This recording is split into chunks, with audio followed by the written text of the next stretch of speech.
Describe in single words only the good things that come into your mind. About your mother? My mother? Yeah. Let me tell you about my mother.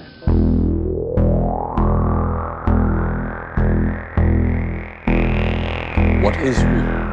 How do you define real? If you're talking about what you can feel, what you can smell, what you can taste and see, then real is simply electrical signals interpreted by your brain. Have you ever been in an institution? Cells. Cells. Do they keep you in a cell? Cells. Cells. When you're not performing your duties, do they keep you in a little box? Cells. This causes it. This causes it. This causes it. Information overload. All the electronics around you poisoning the airwaves. You are listening to the High Tech Low Life podcast, a cyberpunk media retrospective. High Tech Low Life contains language and themes not suitable for all audiences, as well as spoilers for the content being covered. Listener discretion is advised.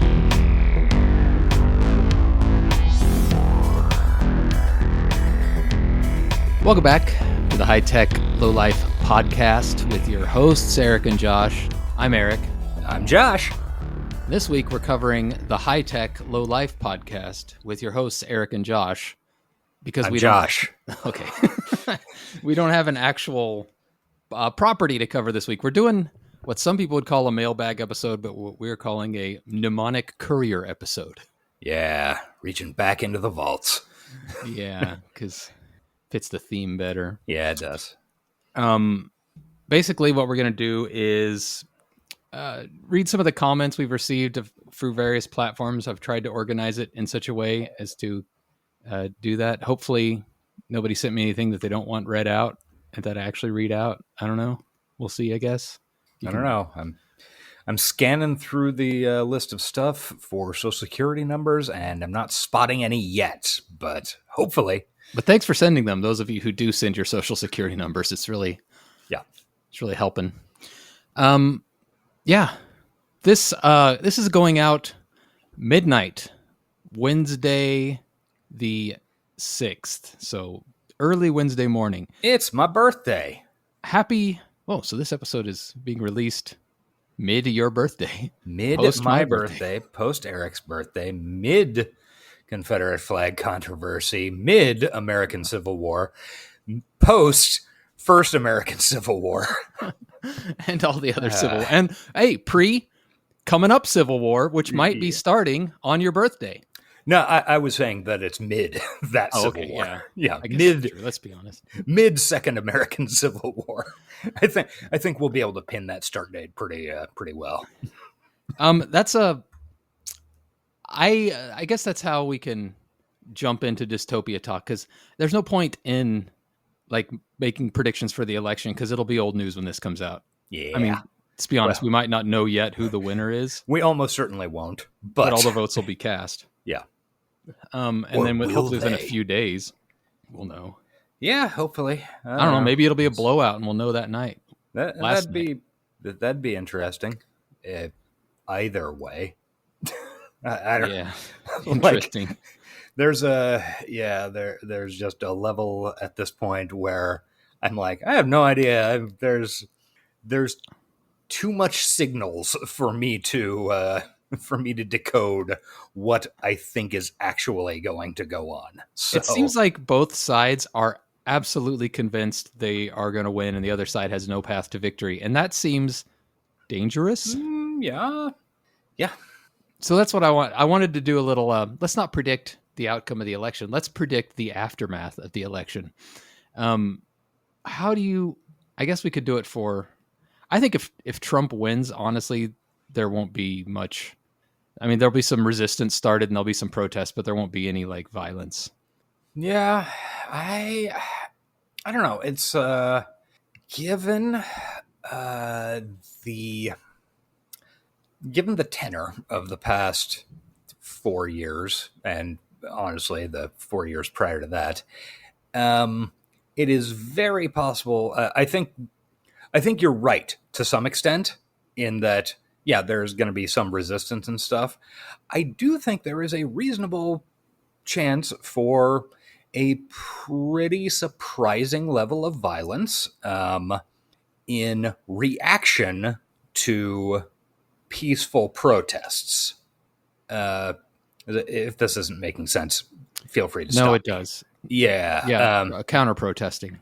Yeah, because and obviously a lot of that will be from our beloved police forces. Yeah, if Trump wins, then that is the mandate of heaven.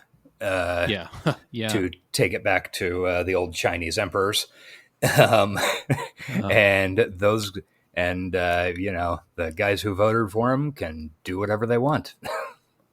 God, I hadn't thought about that, but you're kind of right. Yeah, I feel in my bones that he's not going to win. There's no, other than just things I've heard online, there's no real backing for that. So what do you think will happen if he doesn't win? And even then there's multiple scenarios. Like if it's close, this is so, there's like multiple scenarios for either of them to win. And they're entirely dependent on, is it 0.1% in 5 very valuable counties, or is it surprise a blowout somehow? I mean, I don't know, I am. This is the most uncertain I have been in terms of American politics. Even 2016, I felt like, yes, we all thought Trump was going to lose, but I don't know. We thought it would be pretty close either way. I never was one of those hyper confident people. Like I was nervous watching that stuff that night in 2016, and as evidenced by the fact that I was a young, dumb shit libertarian who voted Democrat, which I'm not proud of being a young, dumb shit libertarian, but it's who I was at the time. Yeah, and now I'm like, it could be a blowout for Trump. It could be a blowout for Kamala. I really don't know. Yeah, I guess, and once again, this is old news. Yeah. They know, Yeah, it's gonna be fun times. Regardless. Do you think there'll be violence if Kamala wins? I think there will be at least sporadic. The way things are going and the way Trump's supporters have gone. There's going to be at least a bunch of sporadic fucking nonsense where, a guy shows up with a rifle to a fucking victory parade and starts popping shots off. I don't think it's going to be I don't think it's automatically going to be National Civil War Part 2. Yeah, I don't think it's going to be organized yet. I think that could happen before the inauguration, like last time. Yeah. I think short term, there might be some lone nut violence and some protesting and counter protesting clashes. And probably I'm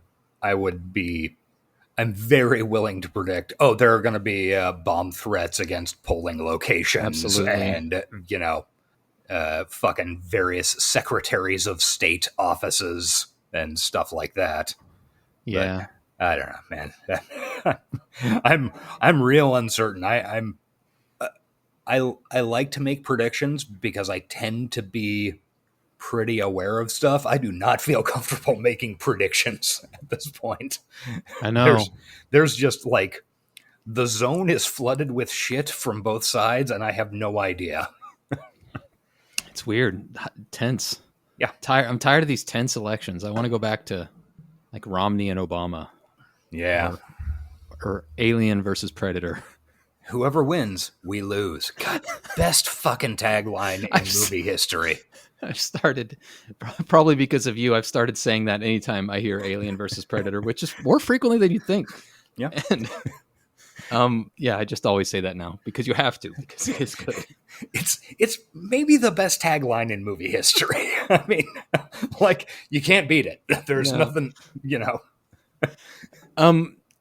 Is there anything else to say about it? I hope everybody's safe, whatever is happening. Like I said, this is out on Wednesday, so maybe maybe it's all in flux right now. Maybe the chaos is happening around you. Maybe the world is crumbling. Maybe everything was just overblown and we're all pretty cool. Whatever is happening to future us and to you, listener, I hope it's good. Yeah, good luck, listeners. I'm I'm operating on the assumption that since you have continued to listen to this program, you're on the right side of history. Yeah. And we've decided to stay here. We're not going to be moving on. No. We have time-stopping technology, so we're going to stay here on Sunday afternoon. Yeah, Forever. we're gonna bask in it. We like the uncertainty. What is it? I love the chaos. I love this world. It's not true. Any other dystopia talk you think's worth bringing up? Oh man, I actually had something earlier today that I was gonna bring up specifically for this. Fuck, it's gone. I guess I have a little something in regards to voting. Once again, it's going to be too late after this, but I'm on TikTok, as I've said before, and I am on, I believe, what you would call leftist talk.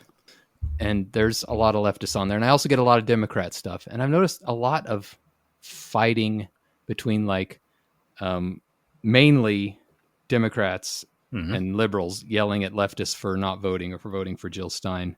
Yeah. But there's also a lot of leftists, like guilt-tripping liberals, voting for Kamala and supporting genocide. And it's fucking annoying.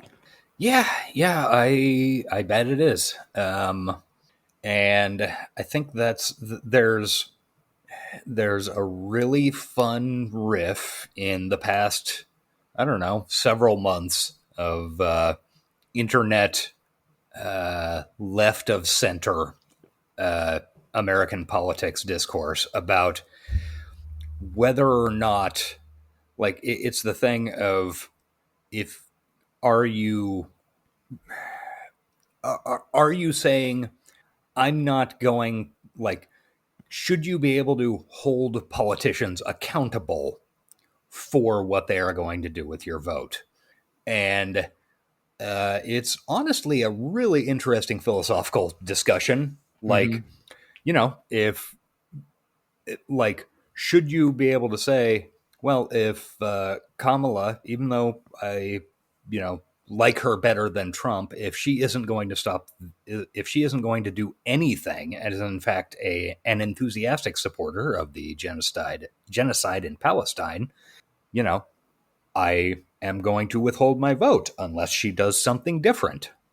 But then there's the other side of it saying, well, if you don't help her get elected, there is no chance that Trump is going to do anything. And it's a sticky philosophical problem. Well, I think I came to a solution myself for the problem, not for who to vote for. I mean, I came to a conclusion of who to vote for, and that was using my own math based on my own life, and that's all you can do. Yeah. But as I can say that I voted for Kamala because that mathematically makes more sense to me. But I could never, ever talk to a person with like an American Muslim or with family in Palestine who is watching these things and tell them that they are supporting fascism by not voting for the person who's funding it. That's out of the realm, or anybody, even if they're not personally connected. We all see the videos. Yeah, it hurts my soul to watch. And if that makes somebody say, I can't vote for the party that's supporting this, I totally get it. On the other hand, I also would never, women who've lost reproductive rights or trans people who are in constant fear of being hate crimed, if I could never tell them that they are genocide supporters voting, by voting for a Democrat, I think the answer is nuanced. The answer is personal, and we should just let people fucking vote their conscience, man. And we got to stop shaming people. And the answer, my friend, is blowing in the wind. Yeah, that too. Kansas. Yeah. Nope. Bob Dylan. That's dust in the wind. You're right. Yep. Both have wind. Counting it as a dub. That's true. All right. Win. Anyway, that's been bothering me enough that I made a Reddit. I commented on a post on Reddit, which I don't really do anymore. My God. Yeah. I know, it's stupid. Pointless. Don't do it if you're out there. Yeah. All right, let's I guess let's talk about recommendos then, Okay, sounds good. and then we'll get into it. I've got 1.5. 1.5. Okay. Yeah. Well. Oh shit! Should we break the news you broke to me via phone? Oh yeah. If Right you want. before we do that. Yeah. It's kind of hard to read right as we're getting ready to do a podcast, considering how important this man is to our podcasting lives. Yeah. Just before we started recording, news broke on People Magazine and .com and TMZ that James Vanderbeek has colorectal cancer. So that's sad. It's doubly sad given like his very open views about modern medicine. Yeah. It's not good if he tries to Steve Jobs this. Yeah, avoid that, people. I get that the modern medicine industry and pharmaceuticals and stuff, they're bad. Like, they're honestly existentially bad.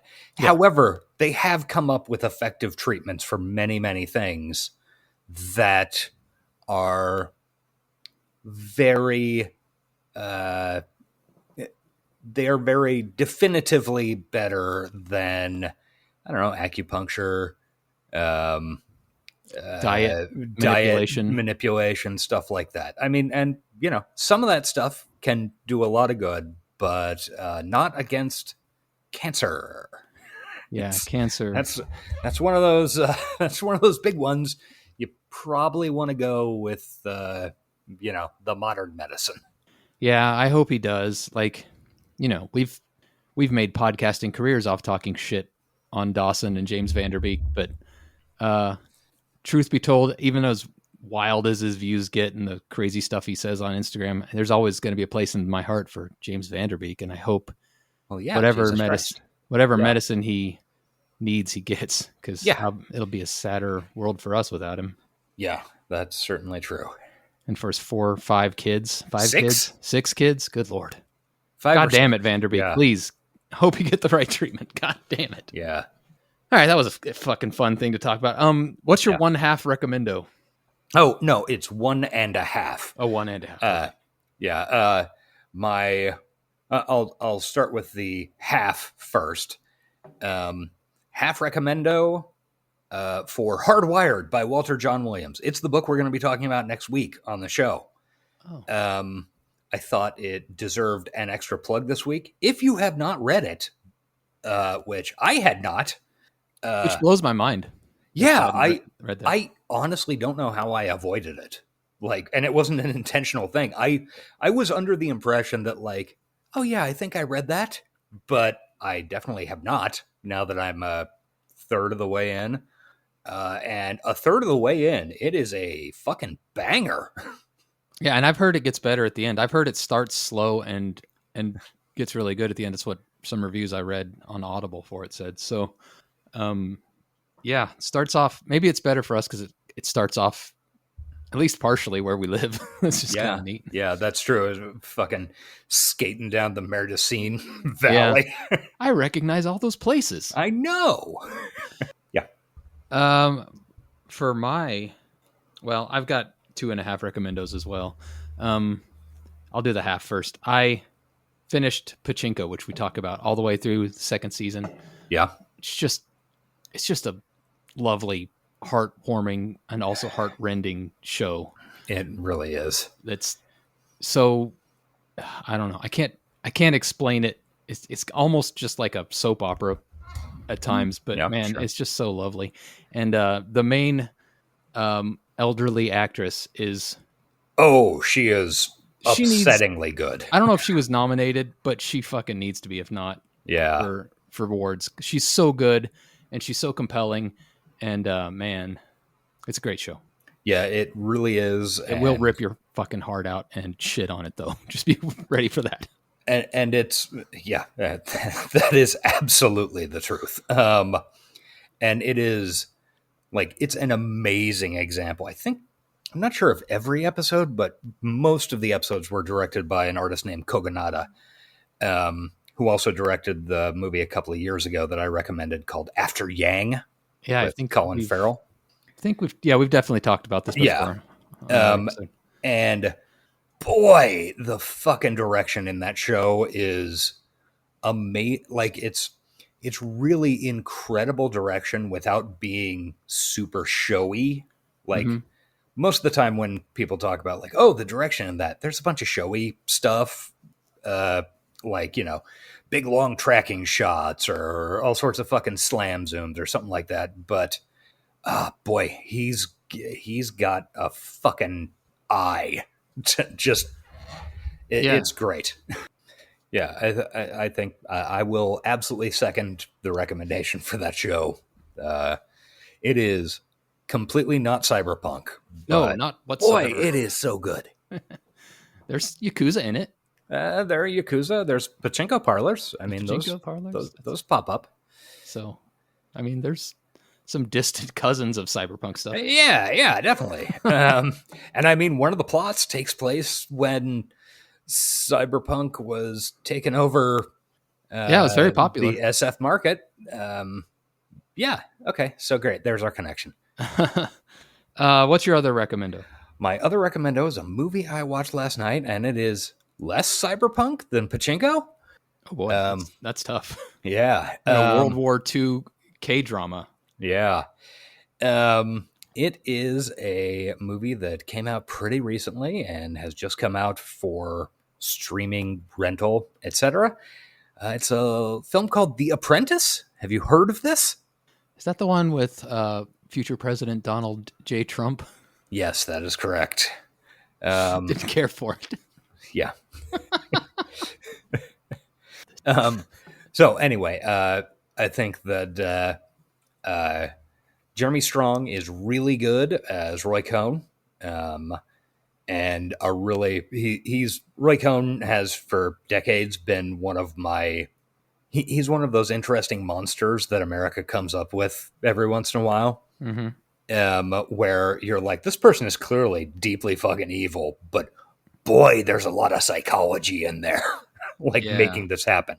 You know, same way as Nixon and Lyndon Johnson and I don't know, Andrew Jackson. You know, there's clearly these people are clearly bad, but boy, are they interesting. That type of shit. Yeah. And I think Sebastian Stan, who portrays Donald Trump in the film, is pretty good. He's not doing like a real obvious Trump impression. I think in part because it's Trump from 40 years ago. Because I think it stretches from about 1974 to 1986 ish. Also, if he was, that would take away from the pathos of the film. Probably it would just be a joke then. Yeah. It's one of the things that kept pulling me out of the movie is that, and I had never noticed this before, but Sebastian Stan has really big expressive eyes. And Donald Trump has little tiny beady pig eyes. That's true. So when you see Sebastian Stan with the hair and spray tan and he puts on some real Trump facial expressions, it is really weird to see these big expressive eyes staring out of that at you. Wow, I hadn't thought about that. That's true though. He does have big old eyes. Yeah, it's real weird. Like you see this, it's very much the 1980s fucking Donald Trump bullshit in a Brioni suit with a red tie and really nice eyes. Donald Trump, starring Alita, a Battle Angel. Yes. And also Marina Bakalova from Borat 2 and several other things at this point is very good as Ivana. Oh, good. I'm glad she's getting work. Yeah. Anyway, it's a better movie than I expected. It's not as cheap as I thought it might be. Yeah. No, I mean, I'm sure you're right, but I don't think I got it in me. Yeah, that's fair. I don't think I got it. And about 2/3 of the way through, there is a short pretty this is going to shock nobody. A short but pretty motherfucking unpleasant sexual assault in it. So trigger warning. Fortunately, it's the only instance of that in the movie because I think it would have been easy to. There's a lot of opportunities in that story. Yeah. All right, The Apprentice movie, not TV game show. No. I got two more quick ones. One of which I've actually been meaning to say for the last 3 weeks and keep forgetting. Wonderful. I actually wrote it down this time. It is a musical album. It is the newest release from the Oklahoma sludge metal outfit Chat Pile, noise rock, whatever the fuck you want to call it. Mm-hmm. It's Chat Pile's Cool World. It's really good. If you like really distorted, sludgy, heavy, slow rock music. Is it a concept album based on the 1993 Gabriel Byrne, Brad Pitt, and cartoons film? They talk about that in all their interviews about the album, so I don't know. There might be some references in there. Okay, sure. But mainly the album, it's kind of a concept album. It's mainly just about the horrible feeling of living in this general area that we actually live into. Oh, okay, sure. Yeah. The American Midwest and just America in general. And there's also about the horrors of war in all its forms, but in specifically the stuff happening in Palestine. It's a pretty powerful album. It's very noisy, which I like. It's exactly the type of metal music I like these days. Slow, and it kind of wraps me up in a blanket of noise and rhythm. Anyway, check it out. Yeah, to follow that up, recommendo I forgot because it's been a audience. It's been a couple of weeks, in my life. Very well timed mailbag episode. Yeah, yeah. I think it was Thursday. The Cure's new record came out. I've heard good things about that. I haven't actually sat down and listened to it yet. Songs of a Lost World. I have only managed to listen through it once. Turns out The Cure records a good album. I mean, there are a couple of tracks that I really, really like, at least on first listen. I'm not gonna come out with, oh man, it's the best. Well, it's definitely the best Cure record in 16 years, because it's the only Cure record in 16 years. But I think there was one a couple years ago. No. Okay. No, it's been a long time. But I'm not gonna bust out and say, man, it's their best since Disintegration or something like that at this point, because that would be crazy. But it's a very good record. Plus, you've only listened to it once. Yeah, if you're into the Cure's bullshit, which I am, check it out. Yeah, I'm into it too most of the time. I had one more recommendo, and maybe I won't fully get into it, but I did finally watch Alien Romulus. Yeah, and it's a mid recommendo. I liked it. I liked parts of the movie, and a couple of parts of the movie just really dragged me out of the film, kicking and screaming. Yeah, I can agree with that. I'd be interested to see if our versions of those line up or not. I'll just say again, nostalgia is poison. Yeah. Thankfully, I've never been an Aliens guy. I've seen the original Alien. I don't think I've seen 2 or 3. Really? I've seen Resurrection, which I love. Yeah, obviously. And then I saw Prometheus once. Oh, Prometheus. Prometheus, yeah. No. Anyway, we can talk about that sometime, but it wasn't bad. All right, so I got a bunch of email. This is all stuff gathered from email, from Patreon DMs. Some of it is YouTube comments. I went kind of looking through tweets and blue skies, but that's really hard to go back very far, so I didn't really get any of those. But just random comments we've seen or received. And a lot of them, I might not read all of these, Josh, just for your information. I might paraphrase some of it, because a lot of the stuff people send us is recommendos, which we love to get, but I don't want to just read off a giant list unless it's pertinent. like some of these first ones here. So that being said, I'm going to assume pronouns for everybody. So if I get them wrong, feel free to tweet at me. But there's only so much I can guess. Yeah. All right. The first one comes from Kevin. Kevin sent us several messages on Patreon and email, and he's given us quite a few of the recommendos we've done lately, actually. Yeah, that name rings a bell. And a bit of context for this. I do not have access. Like, I'm not on the High Tech Low Life email. So if I know this stuff, it's because Eric, sent it along to me.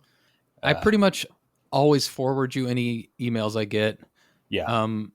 The Patreon is the one that annoys me. I really wish you could add an admin on Patreon. Yeah. It's so stupid that you can't have multiple people with like admin access. And then YouTube, you just kind of have to go find them yourself. Yeah. I have been trawling our fucking YouTube in the past couple of weeks. I know. I've actually got an exchange down here between you and one of the listeners. So, Okay, first one is from Kevin. He says, I have a small recommendo that isn't really for the podcast. It's more for you two specifically. Oh, yeah, that's right. I included this because you had specifically told me to tell you to bring it up that week, and then I forgot. Oh, yeah. He said, there's a band that I think you might enjoy called Cyberpunk. It's a one-man band who plays industrial music, although he refers to it as angry robot music. The guy is clearly a fan of cyberpunk movies and a lot of 80s and 90s sci-fi because he always includes audio samples from those movies in his songs. Samples are a combination of movies you've covered on the podcast and movies you've mentioned, wishing you could find justification for covering on the podcast. Lyrically and thematically, his music feels classic cyberpunk to me. The songs he recommended are Information Overload with samples from Johnny Mnemonic, Disconnect Me with samples from Aliens 3, and The Static Screen with an audio sample from Videodrone.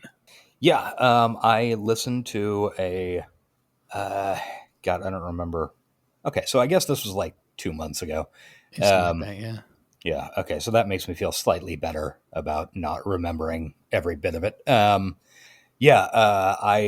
listened to, I think, all the songs that he recommended, and then I listened to a couple others. It very much scratches a KMFDM itch for our audience.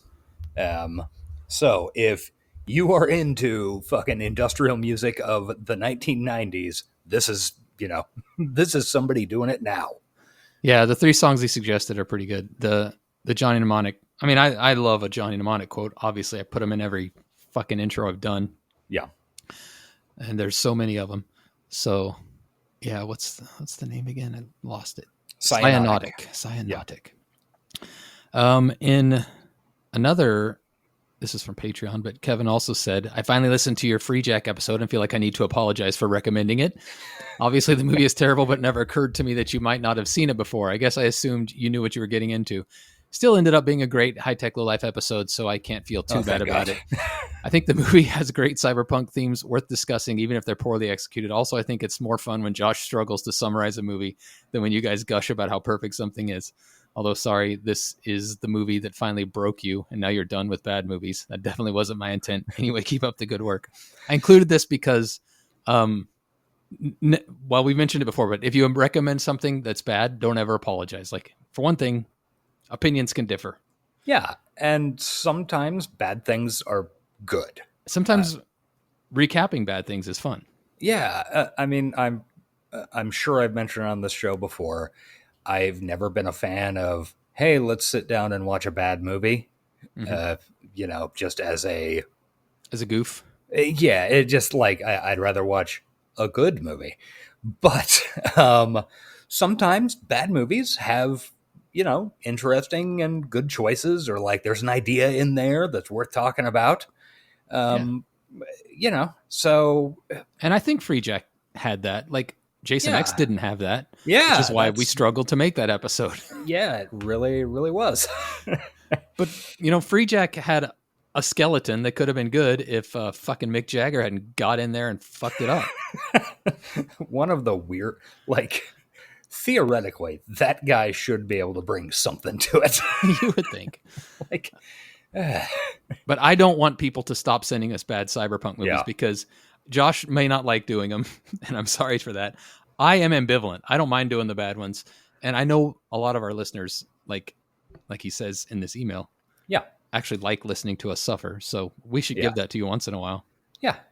Although I don't think they should recommend anything on the scale of Jason X again. No, God. No ideas, bad content.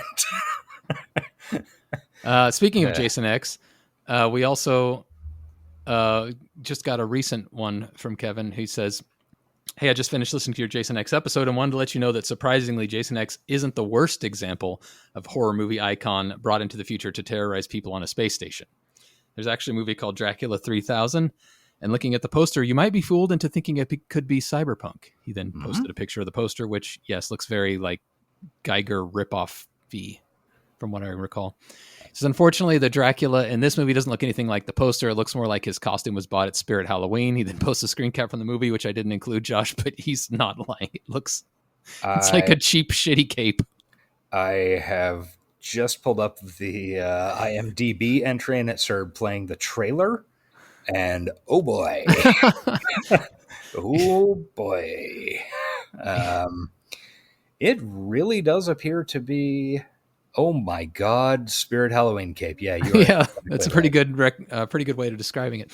He says the movie is truly terrible, and unlike Jason X, whose tagline was "Evil gets an upgrade," Dracula never gets an upgrade in this movie, and just looks like that the entire time. The movie stars Casper Van Dien and Coolio, and has a 2.1 star rating on IMDb compared to Jason X's 4.5 star rating. So I just wanted to let you know that as bad as Jason X was, Dracula 3000 is worse. The poster made me think I'd get a cyberpunk vampire, and I did not. It also features Erica Eleniak and Tiny Lister, and most importantly for our program, Udo Kier is credited. Really? So I don't know. Maybe we have to watch this. We have to watch that. I don't know, man. I'm not hype about it. Oh wow, yeah. Coolio is credited in this film as 187. Oh boy. Yeah. That's the LA street code for murder. Yeah. It only has a cast of 8 people, so I guess that would be easy to keep track of. Yeah. One killer, one final girl, and 7 kills. Yeah, probably. I don't know if it follows the Jason X. Casper Van Dien plays Captain Abraham Van Helsing. Great. Yeah. I don't know, man. It sounds a little bit more inspired than Jason X, honestly. Maybe. I don't know. Watching the trailer, it really looks like they just took some spray paint to the Jason X sets. Oh, boy. Because it seems to be a lot of halls. Jason X sets famously repurposed for The Matrix 2. Yeah. Let's see here. He also recommends... Oh, that's right. There's an email recommending another movie that I just wanted to bring up. It's called Streets of Fire. Oh, Streets of Fire's good. Like that. I figured you'd heard of that one. He included some screenshots of a very young Willem Dafoe in like leather thongs and stuff. It looked like that'll be a fun one to cover soon. Yeah, it's a it's a Michael Paré and Diane Lane movie, I think that's right. Directed by Walter Hill, who did Tombstone. Oh, nice. I believe you described it as proto-cyberpunk, so it's kind of before the genre really existed. Sure, I believe that. Like, what? I didn't actually cut and paste this part of the email. I just... Yeah, okay. 1984 is when this movie came out. So it existed. God, it has to. Oh, yeah, Bill Paxton's in it. Lee Ving of Fear. Who's great. Yeah, we'll definitely be covering that one. Yeah.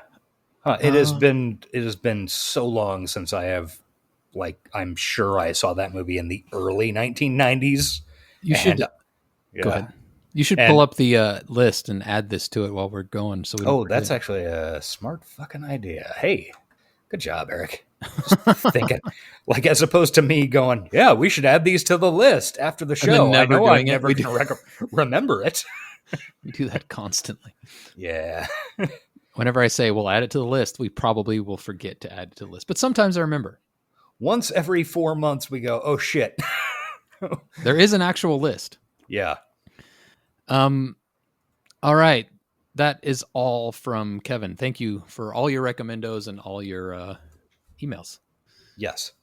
The next one is from, this is another patron, and this one was posted underneath our my call for content, I guess. Sure. Let's let the audience do some work for us for once. Yeah, exactly. I might mispronounce his name. I believe it's Eamon. Eamon? He says I grew up in northern Wisconsin. We got PBS on the TV. This is stuff you haven't seen, Josh, because you don't have access to the fucking Patreon. I was gonna say, if his name is Eamon, you need to do an Irish accent. Oh, but if he grew up in Wisconsin, I guess that's not reasonable. Yeah, I'll have to do a northern Wisconsin accent. I would never do that. We got PBS on TV, and we had VHS tapes. The Postman, Red Dawn bootleg containing about 5 episodes of the TV show Tour of Duty, Tank Girl, and The Littlest Viking. I believe he mentioned this because the Post, I used a picture of Kevin Costner and the Postman for sure mailbag episode. Oh, that makes sense. Yeah. It said, I was doomed to be what I am from the start. I was a little shithead anarchist, joined the army, went to the Afghanistan, cleared IED and getting into gunfights, went to school for mechanical engineering, and have ended up as a deckhand on cargo ships traveling the world. I listen to you when I'm out on deck working. Go ahead. God, I want to know if he's an honest-to-God merchant marine. If only you could get on the fucking Patreon and ask him. Yeah. Ugh. I guess you could just sign up and I could just transfer Venmo you $5 every month. That just seems like a lot of work. Seems like a hell of a lot of work. Yeah. He says, I love the content. I never agreed so much listening to two people that infuriate me so much. LOL. We're so close on politics, but I'm still a shithead anti-authoritarian at heart. Keep up the good work. I don't know how many people listen, but to me, it's great content. Oh, hey, that's good. Yeah. Hey, I am consistently surprised by the fact that anybody listens that we don't know personally. Also, we love a shithead anti-authoritarian. Yeah, I'm totally fine with that. Yeah. God, I do really want to know if he's a honest-to-God merchant marine, because that's one of those things that, like, in the first half of the 20th century, you'd hear stories, or there'd be movie plots about, he went and joined the merchant marines and then sailed the world for 40 years and came back with like fucking shrunken heads and anchor tattoos and a fucking opium habit he picked up in Shanghai. Wow. Very specific vision. It's one of those things that, I don't know. Well, hopefully Eamon, I hate to mispronounce your name, but I assume Eamon. That's all I got. Respond and let Josh know if you're what type of merchant marine you are, if you have a shrunken head. Yeah. Our next entry is an older one. This one's like 6 months old. Like some of these are going to be really old just because we haven't got to them. And also some of them we might have mentioned in the past, hopefully not. I passed over some that I specifically remember reading in the past, but it might happen. This one's from Grumpus. Hey, we know him. Yeah. Astronomica Discorder. He says, I'm only up to episode 21, but I noticed that a lot of real stinkers you've gone over share a common characteristic. They miss the whole point of cyberpunk and resort to anti-tech fear-mongering. I feel like you need a rating. Did they get the memo? ? Although that is a little gatekeepy. I think that's a good idea. Honestly, that's a fucking great idea. I responded to him in the moment saying, I don't think it's gatekeepy to see if it's not like the is it cyberpunk question is more gatekeepy than did they get the point of what cyberpunk and science fiction is. Yeah, we really need to get on that media literacy show at some point. Yeah, I just don't know exactly how to do it without it just being a scripted lecture. Yeah, I know. And let's see, episode 21. Oh, that was when gravity fails. Oh, yeah, that's true. Yeah. George Alec Effinger did not miss getting the memo. No, Effinger got it for sure. Yeah. But a lot of the stuff we covered up before that, let me get my list here. What were we covering before episode 21? Yeah. Let's see. Oh, Universal Soldier, Cyber Vengeance. Let's see. Existence. Velocity, Existence. Hackers. Cyberpunk Edge Runners. Okay. Like, we hadn't had that many stinkers at that point. We did have Universal Yeah. Soldier, so that's one of the biggest stinkers of all. yeah. Yeah. I think that's a good rating. Yeah. Problem is there's no room for it on my piece of paper where I write things, so we can never add anything. We are very good and professional at this show. It is something that I think we generally cover in the recap, though, right? Pretty much everything we. Yeah, I think we do generally cover that, but it would be great to have a rating for it. Maybe at some point we go back and quickly cover everything before that on the show. Did they get the memo? And just, well, obviously, since we've got a 1 through 5 and 1 through 10 ratings, maybe we do a 1 through 7. Did they get the memo? Sure. Why not? Or a 1 to 100. 1 to 20. We can really dial it in. Yeah. 1 to 69. Up top. All right. Thank you, Grumpus. The next email is from Chief Tim, my buddy. I play Apex with him on while we're both blowing off work, and we should be accomplishing things in the middle of the afternoon. Tim writes, I preface this with love and respect. As I lamented to Eric. That's threatening. I know. As I lamented to Eric, I do not 100% share your worldview, political views, nor your movie, TV choices all the time. However, I still faithfully listen. Have you ever considered reviewing more than Cyberpunk? You guys have such awesome relationship that it spills into the podcast. You hear that, Josh? Sure. All right, I'll take that. You have great timing, funny jokes, and well-worked out balance between each other. Josh is extremely knowledgeable, and Eric not only adds to it, he keeps you on track with respect. So enough with the ass kissing. I was curious why you don't expand your movie reviews to more than just Cyberpunk movies. I speak with Eric a few times a week, and we talk about much more than that. He has a deep knowledge that I've benefited from. Really? In my humble opinion, you could insert more content by exploring more of what you love. He then makes some suggestions. And I've talked to Tim about this and explained the concept of podcasting, how if you want, like, you can either like buy a lottery ticket and go broad, and maybe if you're like extremely talented, become popular enough to extremely talented and extraordinarily lucky. Yeah, definitely. Or you can go niche and have a much higher chance of building at least a small community that makes it feel worthwhile. And that's what we learned with the Dawson's Creek podcast and have been trying to do with this one. And I think that's a really good way to, like, I don't know, even though I don't get a lot of the emails and Patreon stuff and, shit like that, I feel like I have a personal relationship with a ton of the people who, respond to Bluesky and, write us emails and talk on the Discord and stuff like that. And I think if we were a real broad market thing, we'd probably miss out on that, except for by the complete and total psychos. This actually reminds me of, this is going to sound like it's completely unrelated, but I will bring it back. Okay. I'm a follower of a YouTuber named John Boy. He does baseball recaps, and he's a big baseball guy. Mm-hmm. And I was listening to him on a podcast. Fuck the Yankees. Yeah. Sorry. They lost in a spectacular, glorious, incredibly fun to watch fashion. Just a burn. I turned that game on in the 5th inning when their downfall started. Like, our mutual friend Wes had told me to bet on the Dodgers, and I had just texted him, "You fucking idiot! The Dodgers are up 5-0. I would have wasted my money betting on the Dodgers." And then the Yankees immediately collapsed. Ate shit entirely. It was very fun. Oh, it was great. Watch John Boy's recap on the 5th inning of the 5th game of the World Series. But anyway, my point. John Boy was talking about how when he got started, he would respond to every tweet, every YouTube comment, every email. So they basically said the plan was treat every listener like a king, because they're going to go off and they're going to tell more people, and that's how you build a following.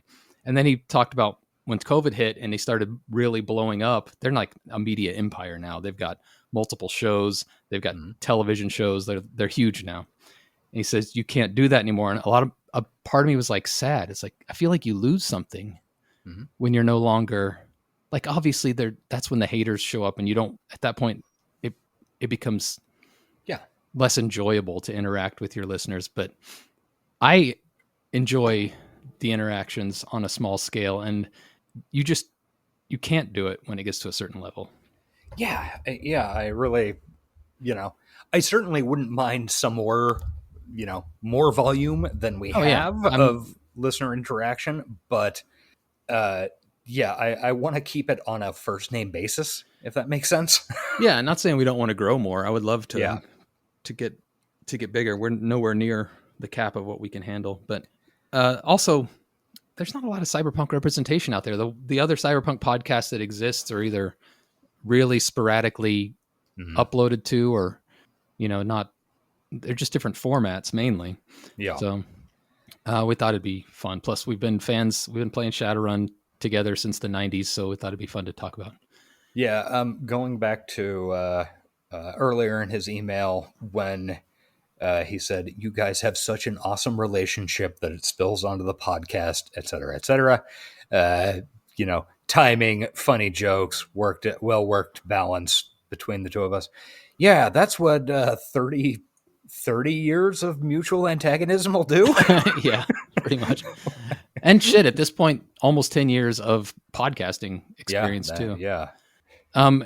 Speaking of the email, though, he did leave some suggestions, which are good Patreon content suggestions. So he's like 20-minute commentaries on a scene in a game you played. That's more, you don't play many games, but 20-minute commentary on a TV show you like, 15-minute on current dystopia, maybe 2 to 3 times a week. Now that's a big ask. That's a little too much. And he says, I just Raiders of the Lost Ark here. Part of me would love to do a news podcast. The other part of me knows I'm not knowledgeable enough nor willing enough to subject myself to the news that much to do it. I think I could do it for a short time, but it would so accelerate my goddamn brain worms. I do love talking about, particularly like that. I blue-skied an article. What do they call it? Skeet. I think it's called skeeting. Skeet. I skeeted an article about the robot dog with the gun attached on his head. Yeah. We could do 15 minutes on that and probably have a pretty good time. And then at the end, realize how horrifying it is and go drink ourselves to sleep. Discuss techniques, whether we need a ice axe or... Yeah. Lastly, he says horror movies. You had a whole month to discuss it. Don't stop there. Maybe typo there. Put them out each holiday. Which I think we might actually... I mean, you want to do the Santa Claus movie with Sean come Christmas.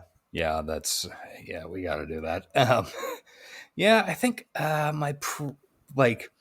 the only problem I have with that is that I'm fine with horror movies, but I am in no way a horror movie fan. Mm-hmm. And I know there are so many people who are so much more knowledgeable than the genre or of the genre than I am. Yeah. That kind of like when we do anime, I feel inadequate and I don't feel like I'm doing a good enough job for the people who really want it.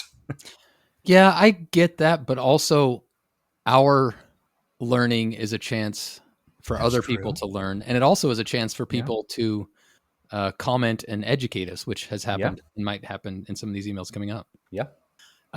Right after Tim sent a follow-up that was actually I think these were in reverse order, but he says, fun question. Let's say the immortal Kurt Russell is unavailable. A bad way of saying passed away. And John Carpenter wants to do a sequel for Big Trouble in Little China or The Thing. Who would play Jack Burton? Who would play Jack Burton and Cappy? McCready. Yeah. And not only maintain the same gait, speech, and respect to those characters. We talked about this a little bit in the Big Trouble watch along, and Bruce Campbell came up, but he's just as old as. Yeah, he's if anything, maybe 5 years younger than Russell. Yeah, so like I'm new. Oh, Wyatt Russell. Yeah, Wyatt Russell would. He honestly, what was it? What the fuck was it that I watched where I feel like I watched something where he played a young Kurt Russell? Yeah, it's that fucking Godzilla shit. Sorry. Oh, you're right. Yes. Yeah, the Godzilla show, whatever that was called, on Apple. The problem is I hate to make a kid play his dad his whole life. Yeah, that's, I don't know. That doesn't feel good. No, but he would do a good job. I love Wyatt Russell. Yeah. Beyond that, I don't know, man. He's, if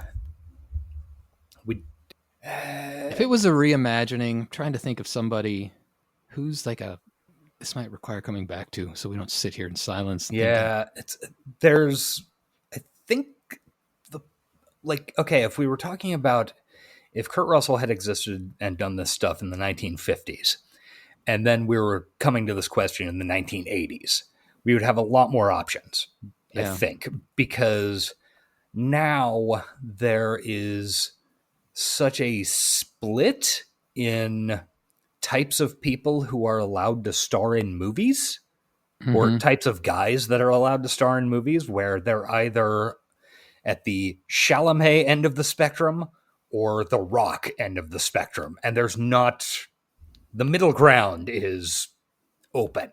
There's not a ton of space in there. I mean, like a gross answer that I don't like is like, hey, Ryan Reynolds. And I mean, I'm okay with Ryan Reynolds broadly. I'd rather have the other Ryan, Blade Runner Ryan. Gosling? Yeah. I'd rather have him than Reynolds. Yeah. Not saying he's perfect either. Did you end up watching Fall Guy? Yes, I did. I liked Fall Guy. Yeah, that was a fun movie. It was really good. And he was like charming and kind of... Yeah, I could see him. It was kind of Jack Burton-y. A little bit, yeah. He just doesn't need to star in every fucking movie, though. Yeah. Might require more thinking. Yeah. It just doesn't seem like that type of character is made anymore. Yeah, I don't know. It's a thing I've thought about before. Like in the 90s and 80s, like you could do some pretty good theoretical recastings of, great actors from the 30s, 40s, 50s, where like once upon a time, one of our mutual friends asked me if they were going to remake, I think it was Maltese Falcon, who would you choose? Because Maltese Falcon is maybe my favorite movie of all time. It's certainly top 3. Yeah. And like, it's not a difficult question, because you go in the 1990s or 1980s, you go, Harrison Ford would actually do a really good job of that. Yeah. 100%.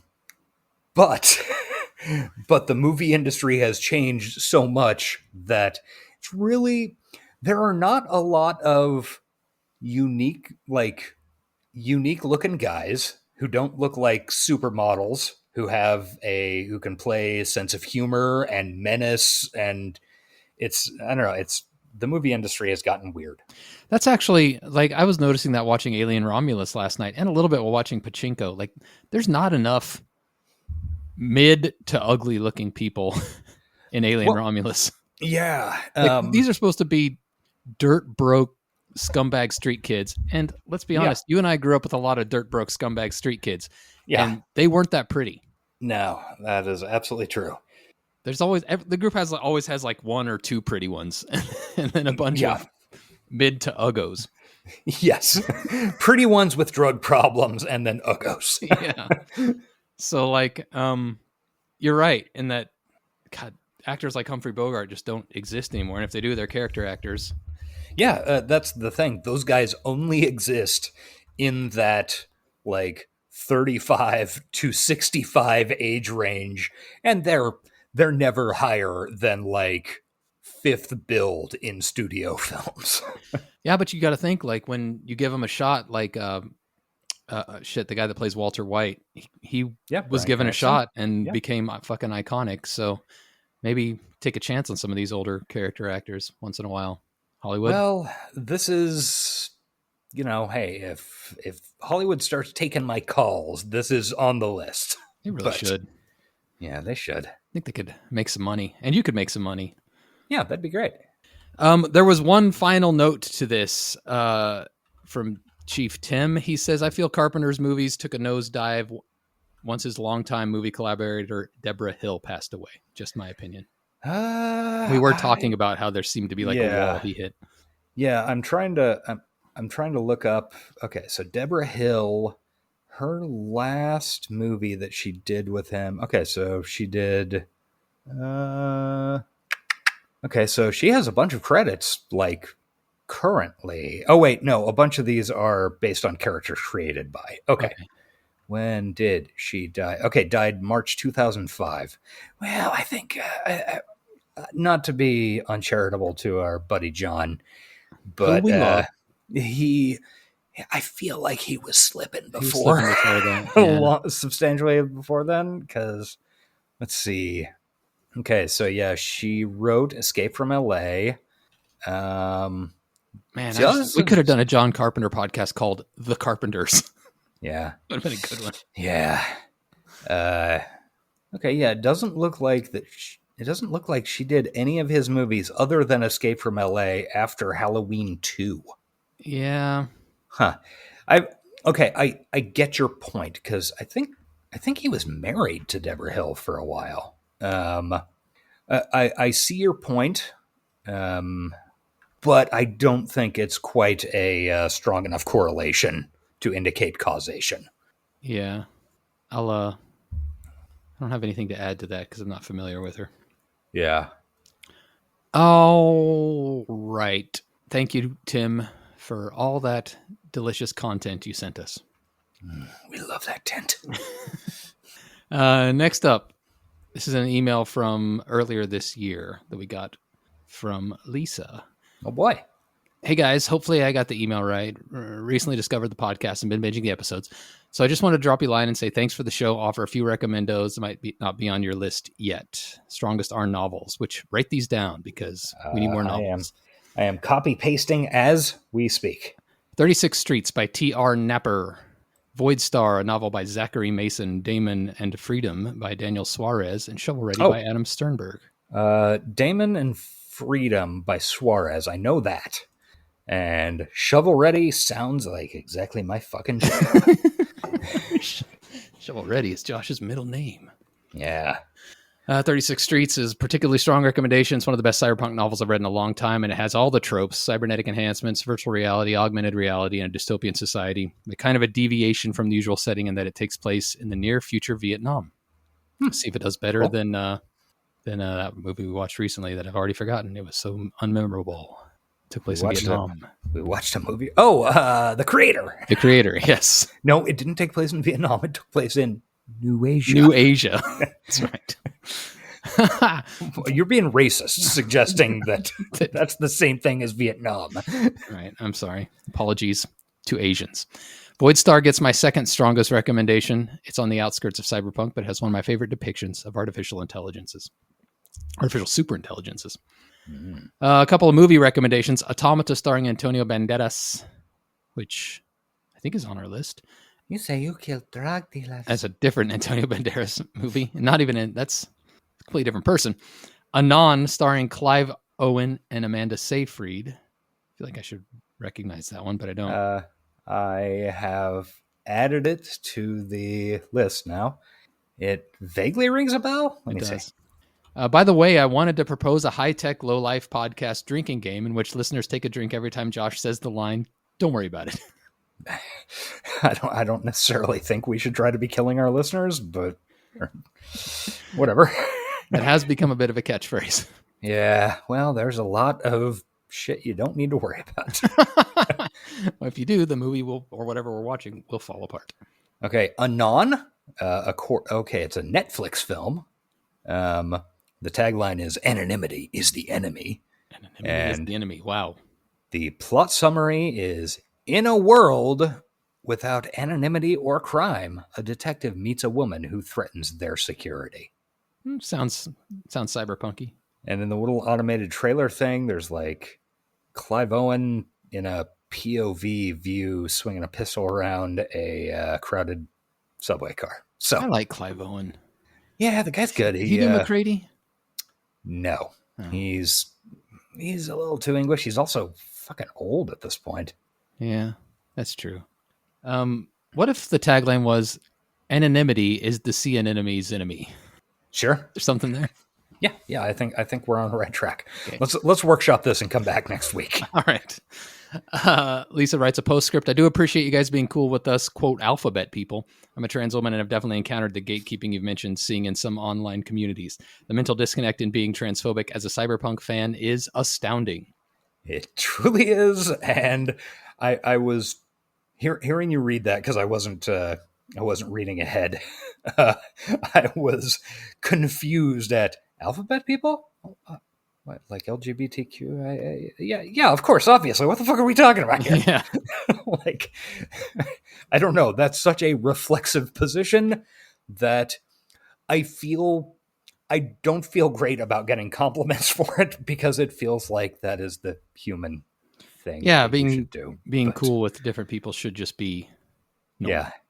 But Yeah. it is nice to know that, people feel welcomed.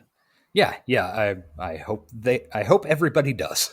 Yeah. We've been talking about trying to cover some stuff with a little more representation, and hopefully we'll get into that soon. The problem is it's not a lack of content, and it's not a lack of willingness. It is a lack of preparation, because we pretty much always decide what we're doing next 3 minutes before we record and don't have time to dig too deep.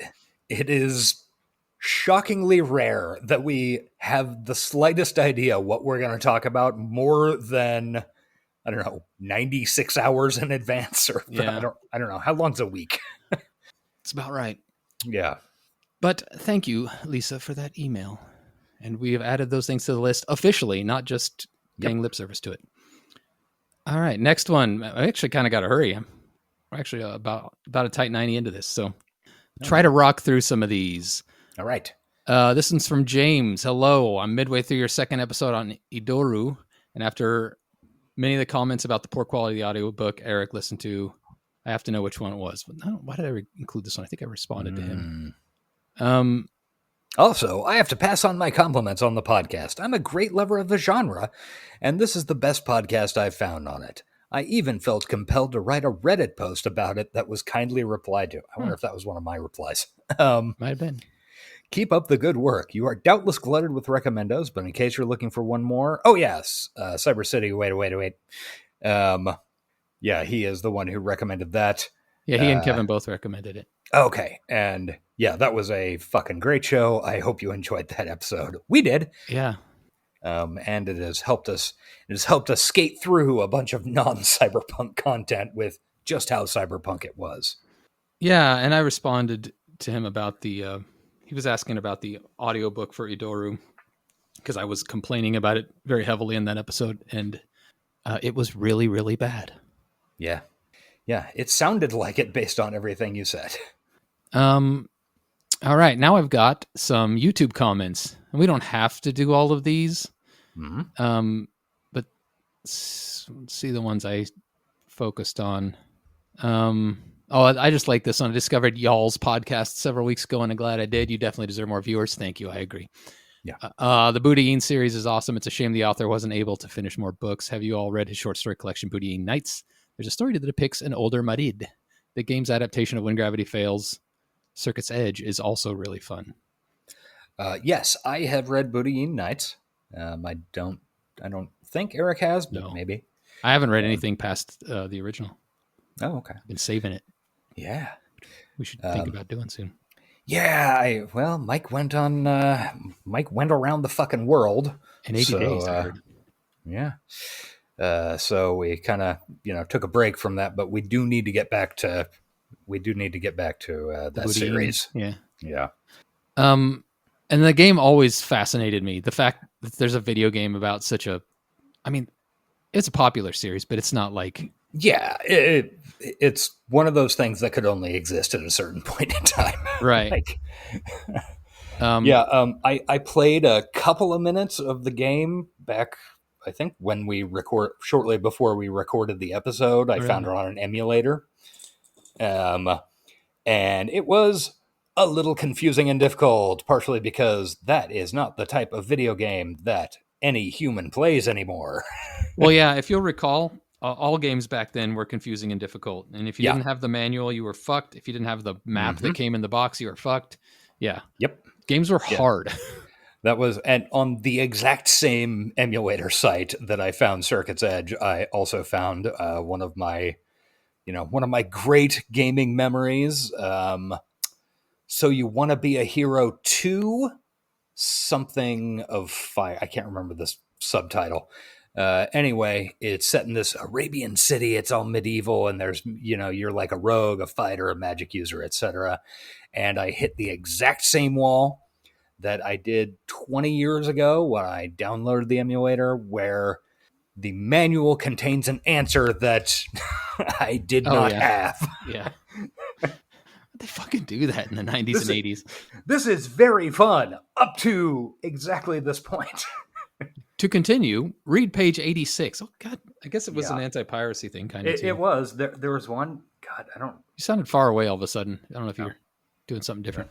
Oh, sorry. My mic rotated. One of the... I don't remember what game it was, but I do remember very specifically one game saying, in the illustration on page 12 of the manual, how many eyelets do main character's boots have? Oh my God. And I didn't have the manual or anything, so I was like, 8. Nope. 10. Nope. 12. Oh, there we go. It's like early version of what's the to prove you're human stuff? I can't remember what they call it. CAPTCHA. CAPTCHA, yeah. Staying on the video game adaptation tip, C.W. James also writes, you shall check out the Johnny Mnemonic PC game that came out with the movie. It's live action video. You can find all the cutscenes on YouTube, I believe. It's surprisingly all right. Could have been better if the movie was done right. Of course, neither of them get Molly right. I believe you watched that too. I think we talked about it a little on the Johnny Mnemonic. I am extremely familiar with that game, as I owned it back in 1995. I played a bunch of it. It was actually, I think the recommendation that all of the cutscenes are on YouTube is probably really great. And I will look at those because the game was in the same way that, was it Dragon Slayer? The kind of animated, it was very difficult in the same way, where a lot of it, you would get in these fights and the whole thing was you had to exactly microsecond time when you hit the enter key or whatever. And if you missed one thing, okay, you're dead. Yeah. And then you'd have to go through a whole goddamn run, at it again. And then if you were, well, this time I was 25 tenths of a second faster. But it was between those two times. Very frustrating. Games are fucking hard. It was, well, that one, it wasn't hard. It was just poorly fucking done because, it was one of those FMV where, and it's just, it wasn't a good implementation at all. But the cutscenes are probably fun to watch. They're interesting. You can definitely see that the dude who stars in them is not Keanu Reeves. He is not packing that 1990 that raw 1995 Keanu talent. Yeah. Unrealized at that point. Yeah. It does have some fun looking shit in it. One more video game mentioned from C.W. James is, he says on another post, the best sequel to Lawnmower Man is the SNES game. Only if you read the manual, though. It would have been a great cyberpunk movie. Okay. And I included a link to the wiki. I see that. So the wiki gives a recap of the movie, and this is the SNES version, continues the storyline after the point where the film ends. Job transfers himself into VSI's computers and from there is able to corrupt and destroy information systems all over the world, a course of action which is implied to bring about dystopia. With society in complete meltdown, Dr. Angelo discovers that Job has been acting under the control of a person known as Zorn the Doom Player. Who is head of the shop and poised to take over what remains of the world. With Job apparently gone missing, Angelo sets off to put an end to the shop once and for all. Yeah, the shop was, in the movie, the shop was the CIA NSA equivalent. Right, yeah. Yeah. Huh. Great stuff. And it came out for SNES, MS-DOS, Mega Drive, Genesis, Sega CD, Macintosh, and Game Boy. The CD version of the game is an interactive movie. Ooh. Okay, just like the fucking giant mnemonic. And all the cartridge versions have platform and shooter levels, with some FPS elements being present. Ooh, I'm sure it's super twitchy. Yeah. I love the computer game adaptation of all these 90s movies we cover. Yeah. Probably not going to play that one, though. Lawnmower Man, as we discussed last week, possibly the worst thing we've ever covered. Yeah. Shockingly. The next section I have is a shout out to @Damon Kowarski on YouTube, who does the timestamps of when the show actually begins and skips the intro. So he's probably not listening to this episode. Yeah. I included here a little discussion between you two because I thought the quote he posted from William Gibson was interesting. So it was a reference to our Idoru episode where I believe Jeff was talking about how Idoru didn't fit into the Bridge trilogy really until he realized it was kind of a reverse of Virtual Light. And then you mentioned Gibson was coming to terms with, oh God, I wish I remembered anything we said on the show. Go ahead. That, and I wish I knew how to word it. Gibson was coming to terms with the fact that the internet cyberspace wasn't a different place. It was just going to be integrated into everything we do. Mm-hmm. Yeah. Okay. So you and Damon Kowarski were talking about this, and he produced a quote, which I think is from Gibson himself, that I thought was interesting to read. Do you want to read it? Okay. Is this the big long thing? The big long thing, yeah. Okay. So let's see. The internet, parentheses, is turning itself inside out. One of the characters in Spook Country says, cyberspace is everting. I think it has everted considerably more since Spook Country was published. Spook Country being the second book in the Blue Ant trilogy. What seems to be happening is that it is becoming something we won't talk about because it will have colonized everything. It was fun to have my little neologism cyberspace turned into a word that people use to describe something real. But what I've always been most interested in is how it would disappear. I think it's starting to go out because it is no longer describing what is happening. When people started using cyberspace to describe their life experience, it was always over there. It was someplace else. It was behind the screen of your computer. It was a nominal space. Now it's not like that at all. We all move constantly, literally and physically, through its coordinates. We look at the Victorians, and for some reason, they had a need to deny that sex existed. I think that when we are the Victorians, people will be looking back at us and saying that for some reason, they had a need to distinguish between what they thought of as the real and the virtual. Yeah, we talk about the internet a lot here. I thought that was interesting to mention as I was scrolling through YouTube comments, because definitely true. We're already kind of past it. Yeah, that's absolutely true. And it's something that type of viewpoint is not something that a lot of people in society think about or can easily accept, in that, like, the way we view the world is not like a set way to understand the world. Mm-hmm.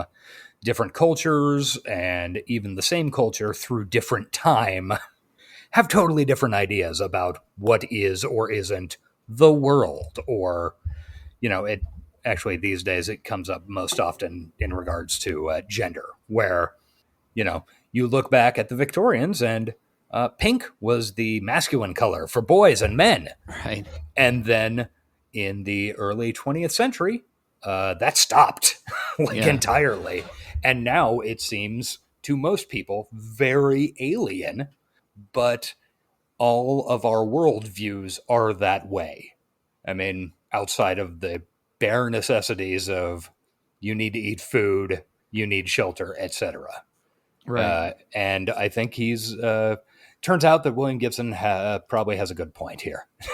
That, cyberspace is everywhere and around us, and we are in it, and it is in us. I think of a little thing that a little meme, a little thing that's kind of gone viral in the last couple of days. It is of a football player, Jason Kelsey, the brother that doesn't play for the Chiefs. Yeah. He was approached in public by somebody, Yeah. somebody holding up a phone, calling his brother Travis a homophobic slur because he was dating Taylor Swift, something stupid like that. Yeah. And that kid, fucked around with a 300-pound football player and found out. I saw it described as a person whose job is literally to hit people and hurt them. Yeah. and he has been rewarded many times for hitting and hurting people. He actually showed restraint. I believe he just smashed the kid's phone and then picked it up and walked off with it. But the discourse around it is Gen Z. They're living in comment sections. They're not familiar with the consequences of saying whatever pops into your head in the moment, Yeah. And that relates to what he's saying to me, because this newer generation, there is no cyberspace for them. There is no online. There is no difference between there's no IRL for them. It's all it's all IRL, and it's going to be interesting to watch them grow up and see how things change. Kids these days. Insulting very large football players and not expecting to get their shit rocked. Yeah. Okay. Thanks, Bill Gibson, for being smart about stuff. Solving that? I don't know. Yeah. My last two here are reviews we've received earlier this year on Apple Podcasts, which is this thing you can still do. We stopped asking for it. Mm-hmm. They're from the same guy, and I feel like I should know who this is. This is probably they use the handle TDogBR. We know who this is. I just can't put it together with the handle. Yeah. It's probably somebody who's already commented. Yeah. But I liked one of their reviews. I liked them both, actually. The one for this podcast was finally caught up with all HTML, and I hate it took so long to find it. Now, when are you guys going to cover a video game? Eric, I know at least played Cyberpunk 2077. If you haven't played it since Fall's 2.0 update and the Phantom Liberty, you should revisit it. We're going to get there. I promise. That fucking game has taken over the space. We have to cover it, and we have to cover it soon. Yeah, I think we should get Stan on it. Or not Stan, Colin. Yeah, sorry. That might be good. He loves that game. Yeah, he does. And how much of it have you played? First, like the opening story is what I played. Yeah, I thought you had played a little, but not a ton. I actually played it when it first came out and finished it a number of times. And I have a number of issues with it. But I am no longer capable of playing it because Google Games doesn't exist. Google's game thing, whatever it was called. Google's Steam thing no longer exists. But yes, we have to do a fucking episode on it. Yeah, I'm sure you could get the gist because you have played it once you read the wikis and do a little bit of research, it'll all come back. Yeah, I just need to fucking play it. And I keep thinking I'm going to play it and stream it or something. It's just to see if people want to watch me play it, but it's I don't know, that seems like a lot of work too. I need to just fucking play it. T-Dog's other comment was posted the same day, but it was for our Johnny in a Minute podcast, which if you're not familiar, we did a podcast before this where we watched Johnny Mnemonic 1 minute at a time for 2 years. Mm-hmm. We actually did that. Yep. It was a thing. He left a review that was titled, "Did we invoke COVID?" Sure. 4 years late, but needed something. I'll accept that. Yeah, why not? Needed something to binge after getting caught up on their High Tech Low Life podcast, and Dawson ain't my jam. Y'all got it. You got to open your mind, Dawson. Yeah. Josh and Eric came across a couple zennial dudes learning that breaking down a movie 1 minute at a time is not for the faint of heart. Apparently, a pandemic happened or something. NAS. Sadly, we never found out what caused it. That's true. This causes it. Information overload. I just like the callback. I missed the Johnny in a Minute days when COVID was in full swing and nobody knew what was going to happen. Everything was simple. We'd like sit there for 30 minutes and be like, hey, is that like the drum out of a washing machine in the background? Hey, good detail, bro. Yeah. Like, oh, look, somebody set fire in the back of an old Pontiac Tempest. If you think we're stretching for content this episode, you should watch any random middle episode of Johnny in a Minute. Yeah. I think that's it. I included that shout out on r/cyberpunk, which I guess we could read, but it's just complimenting us. And I just wanted to point out that r/cyberpunk, we're watching. We are. We're watching and occasionally sending each other links and going, look at these fucks. Look at these idiots. And we are also a part of those idiots. So look, and believe me, some of you on there are like good people. Good people on both sides. But some, I'm sure are good people. I'm sure some of them are good people. Thank you, r/cyberpunk, for existing and being the weird media illiterate group of dipshits that you are, because we love you. Yeah. There's a lot of deeply frustrating shit on there, and there are also some very good people who are like, no, you people are insane. What's wrong with you? If every one of our episodes didn't already go so far over time, I would honestly do an r/cyberpunk post of the week. Yeah, because some of it, there's always some funny shit happening on that subreddit. Yeah. All right, that's it for my emails that I collected.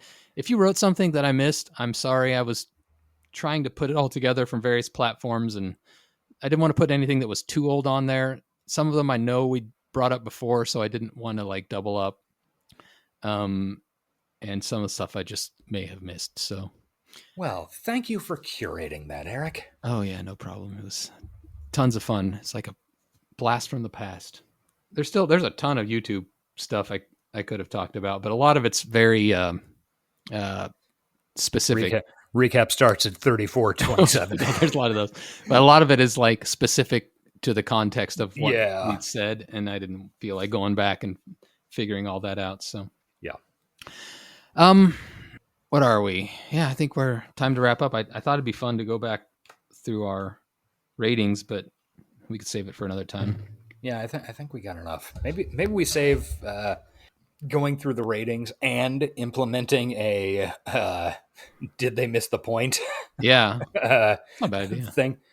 Yeah, maybe we set that up for the next time when we end up where we need a bye week. Yeah, or like an episode 100 situation or something. Oh yeah. What are we at? Like 67? 67. Like yeah. I believe it or not.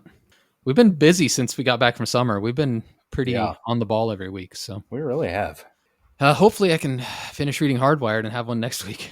Yes. All right. If you want to send us an email, hightechlowlifepodcast@gmail.com. That's the easiest place. There, it's all archived nicely for me. Second easiest place is to pay $5 and join the Patreon and send a DM through there. No, fuck you, go to hell. Obviously, I mean, Josh is never going to do it, but obviously that's the preferred place because we get $5, but we also get it. Yeah. Understand that you don't necessarily want to pay $5, but we're trying to put some more content out. And I kind of like Tim's suggestion of just doing some short stuff once in a while, like banging it out after we record a regular episode and just throwing some little short eps up there. Yeah. For funsies. Yeah. That seems fun. So yeah, patreon.com/hightechlowlife. We got a couple of new, maybe we should read them out someday. Should we read them now? Oh, sure. I'd have to pull it up. Yeah. We haven't read them out in a long time. And email them to me or something? Unless you just want to read them. I should have planned in advance. Yeah. Unfortunately, they don't make it like an easy list. Well, never mind. Okay. Read at some point in the future. Go to hell, patrons. No. If you're a patron, thank you. We love you. We do. And Bluesky and Twitter. We are at High Tech Low Life on Bluesky and at Johnny 60 Seconds on Twitter. Yarp. We interact with people there. It's fun. Bluesky. Yeah, and once again, if you are a fan of us and hopefully a fan of Astronomica, go check out their Discord. Oh, God. We're over there. Actually calling on them. We've had a couple of terrifying instances of people popping into the general channel and going, "Hey, I'm a fan of Josh and Eric from High Tech Low Life," and I immediately freeze up and start looking for an exit. It's a good time. Only come over there if you're cool, though. Yeah, be nice, because Astronomica podcast is great, and we don't want to outwear our welcome with them, because we've met them in person, and they could probably all kick our ass. Collectively, yeah, definitely. I mean, I'm not going toe to toe with any of them one-on-one either. Yeah. Okay. I'm doing the math in my head. Yeah, me too. And I don't think that's good for, there, like one-on-one, there are things I feel like I could. I'm not taking that bet.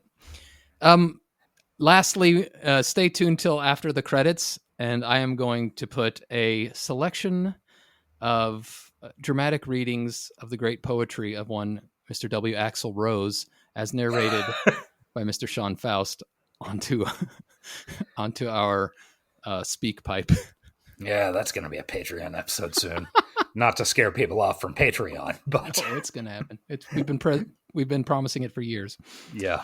Sean randomly sends us crazy shit on SpeakPipe, and I'm going to put it on the podcast, but it's after the credits. So that's it. How do we end this one? Shit, I don't know. There's no quote or anything. I don't know. I'm drawing a complete fucking blank. Have a good week, Cyberpunkins. Yeah, it's not going to be. It could be a very bad week. Please hang in there. Hope everything's fine. Yeah, hang in there. Just like that kitten on that branch. Yeah, be the kitten. Yeah. All right. I guess bye. Bye. Nobody's nerfect. This has been the High Tech Low Life podcast. Find us on Twitter at Johnny60seconds, email us at hightechlowlifepodcast@gmail.com, and find us on Patreon at patreon.com/hightechlowlife. Theme music by Nihilor at nihilor.com. Thank you for listening.